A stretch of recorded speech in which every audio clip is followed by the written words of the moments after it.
ನಮಸ್ತೆ ಬಲಿಷ್ಠ ಭವ್ಯ ಭಾರತದ ಬಂಧುಗಳಿಗೆ ವಾಸ್ತು ಭವನ್ ವಾಸ್ತು ವೇದ ವಿಜ್ಞಾನ ಯೂಟ್ಯೂಬ್ ಚಾನಲ್ಗೆ ಸ್ವಾಗತ ಸುಸ್ವಾಗತ. ಶನಿವಾರ ಮಿಸ್ಟೇಕ್ಸ್ ಏನೇನಾಗ್ತಾ ಇರುತ್ತೆ, ನನ್ನ ಕೇಸ್ ಸ್ಟಡೀಸು ಪ್ಲಸ್ ವಾಸ್ತು ಏನು ಹೇಳುತ್ತೆ, ಸೈನ್ಸ್ ಏನು ಹೇಳುತ್ತೆ, ಆದರೆ ಅದಕ್ಕೆ ವಿರುದ್ಧವಾಗಿ ನಾವು ಮಾಡಿದಾಗ ನಮಗಾಗುವಂಥ ಅನಾನುಕೂಲಗಳು ಏನು ಇದ್ರ ಬಗ್ಗೆ ತಿಳಿಸುವಂಥದ್ದು. ಮತ್ತು ಇನ್ನೊಂದೆರಡು ಪ್ರಶ್ನೆಗಳು ತೊಗೊಳ್ತಾ ಇದ್ದೀನಿ. ಒಬ್ಬರು ಸೌತ್ಗೆ ಪೂರ್ವ ಮತ್ತು ಪಶ್ಚಿಮಕ್ಕೆ ಎರಡೂ ಕಡೆಗೂ ದಾರಿ ಇದೆ, ಅದಕ್ಕೆ ಮೆಟ್ಲು ಯಾವ ಕಡೆ ಇಟ್ಕೊಂಡ್ರೆ ಚೆನ್ನಾಗಿರುತ್ತೆ ಅಂತ ಕೇಳ್ತಾ ಇದ್ದಾರೆ, ಉತ್ತರ ಕೊಡ್ತೀನಿ. ಮತ್ತೊಬ್ಬರು ಸೌತ್ ವೆಸ್ಟ್ ಆಫ್ ಸೌತ್ ಅಂದರೆ ದಕ್ಷಿಣ ನೈಋತ್ಯ ಕಟ್ಟಾಗಿದ್ದರೆ ಅದಕ್ಕೊಂದು ಸ್ವಲ್ಪ ಪರಿಹಾರ ಕೊಡಿ ಅಂತ ಕೇಳ್ತಾ ಇದ್ದಾರೆ, ಖಂಡಿತವಾದ ಕೂಡ ಕೊಡ್ತೀನಿ. Okay right. ಈಗ ಫಸ್ಟು ಏನು ಅಂತಂದರೆ ಮಿಸ್ಟೇಕ್ಸ್ ಇನ್ ವಾಸ್ತು. ರೀಸೆಂಟ್ಲಿ ಒಬ್ಬರು ಬಂದಿದ್ದರು ವಾಸ್ತು ಕನ್ಸಲ್ಟೇಷನ್ಗೆ ಅಂತಂದ್ಬಿಟ್ಟು, ಸರಿ ನಮ್ಮ ಟೀಮ್ ಹೋಗ್ಬಿಟ್ಟು ಅದೆಲ್ಲ ನೋಡಿಕೊಂಡು ಮನೆ ಮೆಷರ್ಮೆಂಟ್ಸ್ ಎಲ್ಲ ತೊಗೊಂಡು ಬಂದು ಮನೇಲಿ ಎಲ್ಲಿ ಏನೇನು ಇಟ್ಟಿರ್ತಾರೆ ಅದೆಲ್ಲವನ್ನು ಕೂಡ ಅವರು ಫೋಟೋ ಇಟ್ಕೊಂಡು ಬಂದು ಜೊತೆಗೆ ಏನು ಮಾಡ್ತಾರೆ, ಡ್ರಾಯಿಂಗ್ ಮಾಡಿಬಿಟ್ಟು ಆ ಡ್ರಾಯಿಂಗಲ್ಲಿ ಪ್ರತಿಯೊಂದನ್ನು ಕೂಡ ಮೆನ್ಷನ್ ಮಾಡ್ತಾ ಹೋಗ್ತಾರೆ, ಎಲ್ಲೆಲ್ಲಿ ಏನೇನಿದೆ ಅಂತ ನೋಡ್ತಾ ಹೋಗ್ತಾ ಇರ್ತಾರೆ.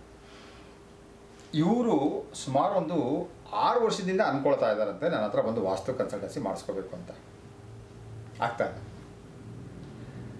ಆಮೇಲೆ ಹೇಳಿದ್ರು ಬೇರೆ ಬೇರೆ ಪೂಜೆ ಪುನಸ್ಕಾರಗಳು ಹೋಮಗಳು ಹವನಗಳು ಎಲ್ಲ ಮಾಡಿಬಿಟ್ರು. ಯಾರೋ ಬಂದು ವಾಸ್ತುವರು ಹೇಳಿದ್ರು ಅಂತಂದ್ಬಿಟ್ಟು ಮೈನ್ ಡೋರು ಚೇಂಜ್ ಮಾಡಿಬಿಟ್ಟಿದ್ದಾರೆ, ಗೇಟು ಚೇಂಜ್ ಮಾಡಿದ್ದಾರೆ, ಆಮೇಲೆ ಮನೆ ಒಳಗಡೆಗೆ ಮಲಗುವಂಥ ಜಾಗನೂ ಸ್ವಲ್ಪ ದಿಕ್ಕಿಗೆಲ್ಲ ಚೇಂಜ್ ಮಾಡಿದ್ದಾರೆ.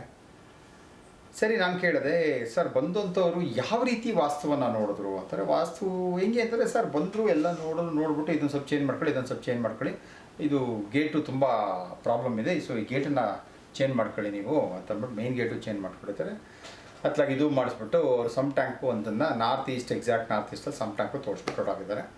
ಪ್ರಾಬ್ಲಮ್ಮು 6-7 ವರ್ಷಗಳೆಲ್ಲ ಇನ್ನೂ ಮುಂಚೆಯಿಂದ ಇದಂತೆ. ಇದು 6-7 ವರ್ಷಕ್ಕೆ ಮುಂಚೆ ಬೇರೆ ಯಾರನ್ನೋ ಕರೆಸಿ ವಾಸ್ತು ಅವ್ರಿಗೆ ಕೇಳಿಕೊಂಡು ಮಾಡ್ಕೊಂಡಿದ್ದಾರೆ.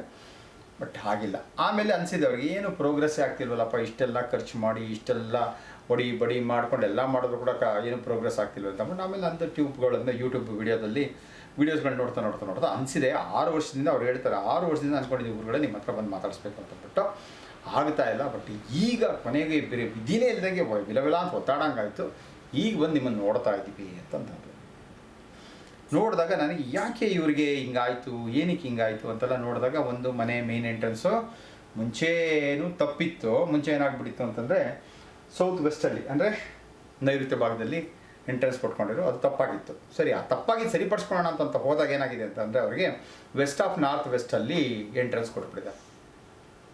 ಮನೆಯಲ್ಲಿ ಸಾಕಷ್ಟು ಆಕ್ಸಿಡೆಂಟ್ ಕೇಸ್ಗಳಾಗಿದೆ, ಎಲ್ಲ ಆಗಿದೆ, ಸಿಕ್ಕಾಪಟ್ಟೆ ಲಾಸ್ ಆಗಿದೆ, ಎಲ್ಲ ಆಗಿದೆ. ಈ 6 ವರ್ಷಗಳಲ್ಲಿ ಸಾಕಷ್ಟು ಸಮಸ್ಯೆಗಳನ್ನು ಅನುಭವಿಸ್ಬಿಟ್ಟು ಕೊನೆಗೆ ಬೇರೆ ದಾರಿನೇ ಇಲ್ಲ ಹೋಗೋಣ ಅಂತಂದ್ಬಿಟ್ಟು ಬಂದಿದ್ದಾರೆ. ಫೋನ್ ಹೇಳಿದ್ಮೇಲಿಂದ ನಮ್ಮ ಟೀಮ್ ಹೋಗಿ ಮೆಷರ್ಮೆಂಟ್ಸ್ ಎಲ್ಲ ತೊಗೊಂಡ್ಬಂದು ಅವ್ರ ಮನೇಲಿ ನಾನು ಮೇಜರಾಗಿ ಕಂಡಂಥ ಒಂದು ಸಮಸ್ಯೆ ಏನು ಗೊತ್ತಾ, ಯು ಪಿ ಎಸ್ ಸಮಸ್ಯೆನೇ ಸರ್. ಯು ಪಿ ಎಸ್ ಸಮಸ್ಯೆ ಅಲ್ಲ, ಆದರೆ ಯು ಪಿ ಎಸ್ ಇಟ್ಟಂಥ ಸ್ಥಳ ಯಾವುದಾಗಿತ್ತು ಅಂತಂದರೆ ನೋಡಿ, ಇದು ಅಂತಂತಂದರೆ ಬ್ರಹ್ಮಸ್ಥಾನ ಅಂತ ತೊಗೊಂಡಾಗ ಇಲ್ಲಿ ತೊಗೊಳ್ತೀನಿ ಅದನ್ನು. ಸೊ ಮುಂಚೆ ಇಲ್ಲಿ ಎಂಟ್ರೆನ್ಸ್ ಇತ್ತು, ಅದು ಓಕೆ, ಅದು ಬೇರೆ ನಾವಾಗ ಮಾತಾಡ್ತೀನಿ. ಓಕೆ, ಇಲ್ಲಿ ಬಂದಾಗ ಏನಾಗಿದೆ, ಇದು ಸೌತ್ ವೆಸ್ಟ್ ಆಯ್ತಲ್ಲ, ಇದು ಈ ಸೌತ್ ವೆಸ್ಟ್ ಭಾಗದಲ್ಲಿ ಈ ಭಾಗದಲ್ಲಿ ಏನು ಮಾಡಿದ್ದಾರೆ ಅವರು ಯು ಪಿ ಎಸ್ ಅನ್ನು ಇಟ್ಟಿದ್ದಾರೆ. ಕೇಳಿದೆ ಎಷ್ಟು ವರ್ಷದಿಂದ ಯು ಪಿ ಎಸ್ ಇಲ್ಲೇ ಇದೆ ಅಂತ ಕೇಳಿದೆ. ಸುಮಾರು ಒಂದು 8-10 ವರ್ಷದಿಂದ ಯು ಪಿ ಎಸ್ ಇಲ್ಲೇ ಇರಬೇಕು ಅಂತಂದು. ಓಕೆ, ಬಂದಂಥ ವಾಸ್ತವರು ಇದನ್ನು ನೋಡಿ ಏನು ಹೇಳಿಲ್ವಾ ಅಂತ ಕೇಳಿದೆ. ಇಲ್ಲ, ಅವರು ಅದನ್ನೆಲ್ಲ ಏನು ನೋಡಲಿಲ್ಲ, ಅವರು ಬರೀ ಮೇನ್ ಡೋರ್ ಬಗ್ಗೆ ಮಾಡ್ತಾಯಿದ್ರು. ಸಂಪು ಮಾಡಿಸ್ಕೋಬೇಕು ಅಂದ್ಕೊಂಡಿದ್ವಿ ನಾವು, ಹಳೆ ಮನೆ, ಸೊ ಸಂಪು ಮಾಡಬೇಕು ಅಂದರೆ ಸಂಪಿಗೆ ಜಾಗ ಕೊಟ್ಬಿಟ್ಟು ಹೋದರು, ಮಾಡಿಕೊಂಡು ಎಲ್ಲ ಮಾಡ್ಕೊಂಡ್ವಿ. ಆದರೆ ಸಮಸ್ಯೆಗಳು ಹೆಚ್ಚಾಯ್ತು ಹೊತ್ತು ಕಡಿಮೆ ಆಗಲಿಲ್ಲ ಅಂತ. ಮೊದಲನೇದಾಗ ಏನು ಮಾಡ್ತೀವಿ ಅಂದರೆ, ಮನೆ ಯಜಮಾನಂಗೆ ಯಾಕೆ ಹಿಂಗೆ ಆಗ್ತಾ ಇರುತ್ತೆ, ತುಂಬ ಒಳ್ಳೆಯ ಮನುಷ್ಯ, ತುಂಬ ಗಣ್ಯ ವ್ಯಕ್ತಿ, ಸಾಕಷ್ಟು ಜ್ಞಾನ ಇರುವಂಥ ವ್ಯಕ್ತಿ, ಆದರೆ ಜೀವನದಲ್ಲಿ ಈ ರೀತಿ ಅವ್ರಿಗೆ ಸಮಸ್ಯೆಗಳು ಕಾಡ್ತಾನೆ ಇದೆ. ಆ ಕೇಳಿದಾಗ ಏನಂತಂದರೆ, ನಾನೆಲ್ಲ ನೋಡ್ತಾ ಹೋದೆ ಫಸ್ಟ್ ಸಿಕ್ಕಿದ್ದು ನನಗೆ ಮನೆ ಯಜಮಾನಿಗೆ ತೊಂದರೆ ಆಗ್ತಾಯಿದೆ.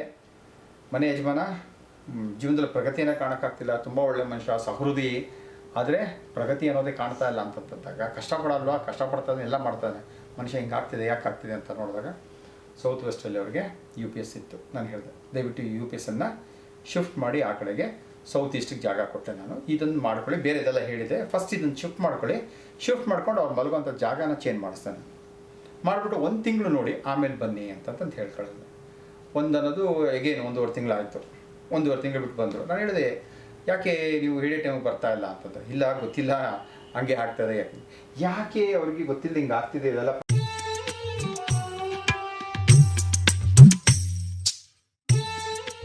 ಪ್ರಾಬ್ಲಮ್ ಆಗ್ತದೆ ಅಂತ ನಾನು ಕೇಳಿದೆ. UPS ಅವಾಗ ಶಿಫ್ಟ್ ಮಾಡಿರಿ ನಾನು ಹೇಳಿದ್ಮೇಲೆ ಅಂತ. UPS ಹೆಚ್ಚು ಕಮ್ಮಿ ನೀವು ಹೇಳಿದ್ಮೇಲೆ ಒಂದು 20 ದಿನ ಬಿಟ್ಟು ಶಿಫ್ಟ್ ಮಾಡಿದೆ ಅಂತ. ನೋಡಿ ಏನಾಗ್ತಿದೆ, 8-10 ವರ್ಷದಿಂದ ಅವ್ರಿಗೆ ಸಮಸ್ಯೆಗಳಿಗೆ ಪರಿಹಾರ ಸಿಗ್ತಾನೆ ಇಲ್ಲ.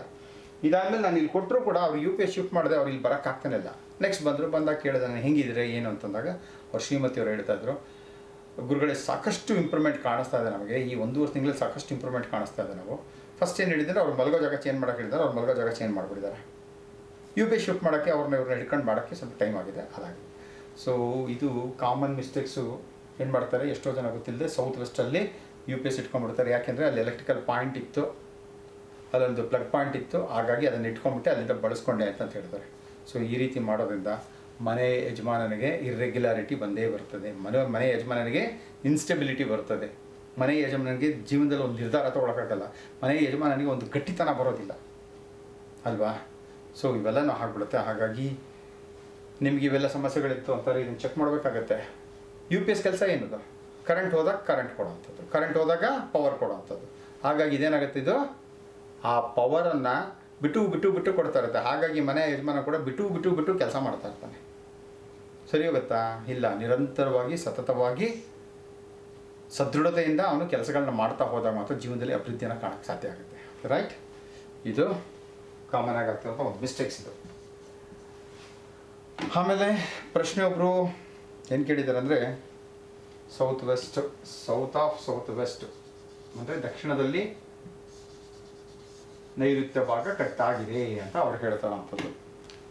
ಸೌತ್ ವೆಸ್ಟ್ ಅಂದರೆ ಇದೇನೆ ನೋಡಿ, ಇದು ಕಟ್ಟಾಗಿದ್ದರೆ ಎಷ್ಟು ಕಟ್ಟಾಗಿದೆ ಏನಾಗಿದೆ ಗೊತ್ತಿಲ್ಲ. ಅದು ಆ್ಯಕ್ಚುಲಿ ನಾವು ಇದೆಲ್ಲ ಬಂದಾಗ ಇದನ್ನು ಏನು ಮಾಡ್ತೀವಿ, ಬೇರೆ ರೀತಿಯಲ್ಲೆಲ್ಲ ಲೆಕ್ಕಾಚಾರ ಮಾಡಿ ಬಾರ್ ಚಾರ್ಟ್ ಮಾಡಿ ಎನರ್ಜಿಗಳು ಎಷ್ಟೆಷ್ಟಿದೆ ಏನಿದೆ, ಇದು ನಿಜವಾಗ್ಲೂ ಕಟ್ಟಾಗಿದೆ ಏನಾಗಿದೆ ಅದೆಲ್ಲ ಚೆಕ್ ಮಾಡ್ತೀನಿ. ಬಟ್ ಯಾರೋ ಪ್ರಶ್ನೆ ಕೇಳಿರೋರು ಇದು ಕಟ್ಟಾಗಿದೆ ಅಂತ ಹೇಳ್ತಾ ಇದ್ದಾರೆ. ಅದನ್ನು ಓಕೆ, ಈ ರೀತಿ ಕಟ್ಟಾಗಿರ್ಬೋದು. ಯಾಕಂದ್ರೆ ಅವ್ರು ಹೇಳ್ತಾ ಇದ್ದಾರೆ ದಕ್ಷಿಣ ನೈಋತ್ಯ ಅಂತಂದ್ರೆ, ದಕ್ಷಿಣ ನೈಋತ್ಯ ಅಂದರೆ ಈ ಕಡೆಗೆ, ಪಶ್ಚಿಮ ನೈಋತ್ಯ ಅಂದರೆ ಈ ಕಡೆಗೆ. ಓಕೆ, ದಕ್ಷಿಣ ನೈಋತ್ಯದಲ್ಲಿ ಹಿಂಗೆ ಆಗಿದೆ ಅಂತಂದಾಗ ಈ ಕಟ್ಟಾಗಿರೋ ಭಾಗಕ್ಕೆ ಮನೆಯ ಒಳಭಾಗದಲ್ಲಿ ಏನು ಮಾಡಬೇಕಾಗತ್ತೆ ಅಂತಂದ್ರೆ ಅವರು ಯೆಲ್ಲೋ ಕಲರ್ ಪೇಂಟನ್ನು ಅಥವಾ ಬ್ರೌನ್ ಕಲರ್ ಪೇಂಟನ್ನು ಹೊಡ್ಕೊಳ್ಳಿ ಅಂತ ಹೇಳ್ತೀವಿ. ಅದನ್ನು ಯಾಕೆ ಯೆಲ್ಲೋ ಅಥವಾ ಬ್ರೌನ್ ಅಂತಂದರೆ ಅದು ಭೂತತ್ವವನ್ನು ಸೂಚಿಸುವಂಥ ಒಂದು ಬಣ್ಣ. ಇದನ್ನು ಮಾಡ್ಕೊಳ್ಳೋದ್ರಿಂದ ಏನಾಗುತ್ತೆ ಅಂತಂದರೆ ಆ ಎನರ್ಜಿ ಏನು ಕಡಿಮೆ ಆಗಿದೆ ಆ ಎನರ್ಜಿಗೆ ನಾವು ಬೂಸ್ಟ್ ಮಾಡಿ ಎನರ್ಜಿಯನ್ನು ಜಾಸ್ತಿ ಪಡ್ಕೊಳಕ್ಕಾಗುತ್ತೆ. ಒಂದು ಎರಡನೇದು ಏನು ಮಾಡ್ಬೋದು ಅಂದರೆ, ಇದೇ ಭಾಗದಲ್ಲಿ ಅವರು ಒಂದು ಯೆಲ್ಲೋ ಕಲರ್ ಬಲ್ಬನ್ನು 24/7 ಹಂಗಂತಬಿಟ್ಟು 0 ವಾಟ್ ಎಲ್ಲ ಒಳ್ಳೆ 8 ವಾಟ್ಸು ಅಥವಾ 6 ವಾಟ್ಸು ಅಥವಾ 12 ವಾಟ್ಸು ಇರೋವಂಥದ್ದು ಒಂದು ಬಲ್ಬನ್ನು 24/7 ಅಲ್ಲ ಹಾಕ್ಕೊಳ್ಳಿ ಅಂತ ಹೇಳ್ತೀನಿ ನಾನು. ಓಕೆ, ಸೊ ಈ ಭಾಗದಲ್ಲಿ ಇಟ್ಕೊಂಡು ಮಾಡೋದ್ರಿಂದ ಮತ್ತೊಂದು, ಈ ಭಾಗದಲ್ಲಿ ತಾಯಿ ದುರ್ಗೆ ಆಗ್ಬೋದು ಅಥವಾ ಚಾಮುಂಡಿಯ ಫೋಟೋವನ್ನು ಈ ಭಾಗದಲ್ಲಿ ಹಾಕಿ ಪ್ರತಿದಿನ ನೀವು ಆ ಜಾಗಕ್ಕೆ ಹೋಗಿ ತಾಯಿ ದುರ್ಗೆ ಅಥವಾ ಚಾಮುಂಡಿಯನ್ನು ನೋಡಿ ಪ್ರಾರ್ಥನೆಯನ್ನು ಮಾಡಿಕೊಂಡು ನಮಗೆ ಬೇಕಾಗಿರುವಂತಹ ಶಕ್ತಿ ಸಾಮರ್ಥ್ಯ ವಿವೇಕ ಜ್ಞಾನವನ್ನು ಯಥೇಚ್ಛವಾಗಿ ಕೊಡು ತಾಯಿ ಅಂತ ಕೇಳಿಕೊಂಡು ಪ್ರಾರ್ಥನೆಯನ್ನು ಮಾಡಿಕೊಂಡು ಅವ್ರ ಕೆಲಸ ಕಾರ್ಯಗಳಿಗೆ ಹೊರಟಾಗ ಆ ದೋಷ ಏನಿರುತ್ತಲ್ಲ ಅದು ನಿವಾರಣೆ ಆಗ್ತಾ ಹೋಗುತ್ತೆ. ರೈಟ್? ಮತ್ತು ಅವ್ರ ಪ್ರಶ್ನೆ ಏನು ಕೇಳಿದ್ದಾರೆ ಅಂತಂದರೆ, ಅವರಿಗೆ ಈಸ್ಟಲ್ಲೂ ರೋಡ್ ಇದೆ, ವೆಸ್ಟಲ್ಲೂ ರೋಡ್ ಇದೆ, ಇದೆರಡರಲ್ಲಿ ಯಾವ ಕಡೆ ಮೆಟ್ಟಿಲುಗಳನ್ನು, ಸ್ಟೇರ್ ಕೇಸ್ ಅಲ್ಲ ಮೆಟ್ಟಿಲುಗಳನ್ನು, ಅಂದರೆ ರೋಡಿಂದ ಮನೆಗೆ ಬರೋದಕ್ಕೆ ಯಾವ ಕಡೆ ಮೆಟ್ಟಿಲನ್ನು ಇಟ್ಕೊಂಡು ಬಂದರೆ ತುಂಬ ಒಳ್ಳೆಯದು ಅಂತ ಕೇಳ್ತಾ ಇದ್ದಾರೆ. ಸಾಧಾರಣ ನಾವೇನು ಹೇಳ್ತೀವಿ ಅಂದರೆ ಈಸ್ಟಲ್ಲೂ ಇದೆ ವೆಸ್ಟಲ್ಲೂ ಇದೆ ಅಂತಂದಾಗ ಈ ಭಾಗದಲ್ಲಿ ಅವರು ಮೆಟ್ಟಿಲನ್ನು ಇಟ್ಕೊಂಡು ಬರ್ಬೋದು ಆಚೆ ಕಡೆಯಿಂದ ಆದರೆ. ಸೊ ಒಳಗಡೆಗಾದರೆ ಈ ರೀತಿ ಇಟ್ಕೊಂಡು ಬರ್ಬೋದು. ಇದು ಯಾಕೆ ನಾರ್ತ್ ಈಸ್ಟ್, ಸೊ ನಾರ್ತ್ ಈಸ್ಟಲ್ಲಿ ಎಂಟ್ರೆನ್ಸ್ ಬರ್ಬೋದು ಭಾಗಕ್ಕೆ. ಅದೇ ಅವ್ರಿಗೆ ವೆಸ್ಟ್ ಭಾಗದಲ್ಲಿದೆ ಅಂತಂತಂದರೆ ಈ ಭಾಗದಲ್ಲಿ ವಿಶೇಷವಾಗಿ ನಾವು ಹೇಳ್ತೀವಿ ಯಾವುದು ಅಂತಂತಂದರೆ ಎಕ್ಸಾಕ್ಟ್ ನಾರ್ತ್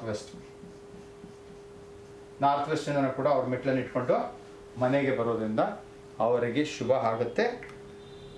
ಆ ಭಾಗದಲ್ಲಿ ಅವರಿಗೆ ಯಥೇಚ್ಛವಾಗಿ ಹೋಗ್ತಾ ಬರ್ತಾ ಇರೋಕೆ ಏನಾಗ್ತಾ ಈ ಭಾಗದಲ್ಲಿ ಅವರಿಗೆ ಧನಾತ್ಮಕವಾದ ಅಂದರೆ ಪಾಸಿಟಿವ್ ಎನರ್ಜಿಗಳು ತುಂಬ ಚೆನ್ನಾಗಿ ಬರ್ತಾ ಇರುತ್ತೆ. ಈ ರೀತಿ ಮಾಡ್ಕೊಳ್ಳೋದ್ರಿಂದ ನೀವೇನು ಪ್ರಶ್ನೆ ಕೇಳಿದ್ದೀರಾ ಅದಕ್ಕೆ ಉತ್ತರ ಸಿಗುತ್ತೆ, ಕೊಡ್ತಾ ಇದ್ದೀನಿ. ನೀವು ಪಶ್ಚಿಮದ ಕಡೆ ಅಂದರೆ ನಾರ್ತ್ ವೆಸ್ಟಲ್ಲಿ ಪೂರ್ವದ ಕಡೆ ಆದರೆ ನಾರ್ತ್ ಈಸ್ಟ್ ಕಡೆಯಿಂದ ಈ ಕಡೆಯಿಂದ ಎಂಟ್ರೆನ್ಸ್ ಅಂತ ತೊಗೊಂಡ್ರೆ ನಿಮಗೆ ಶ್ರೇಯಸ್ಸು ಆಗುತ್ತೆ. ಸೊ ಇಷ್ಟನ್ನು ಹೇಳ್ತಾ ಭಗವಂತ ಎಲ್ಲರಿಗೂ ಕೂಡ ಆಯುಷ್ಯ, ಆರೋಗ್ಯ, ಉಲ್ಲಾಸ, ಉತ್ಸಾಹವನ್ನು ಯಥೇಚ್ಛವಾಗಿ ಅಷ್ಟೈಶ್ವರ್ಯಗಳ ಜೊತೆ ಕೊಡಲಿ ಅಂತ ಕೇಳ್ಕೊಳ್ತಾ ನಮಸ್ತೆ, ಜೈ ಹಿಂದ್.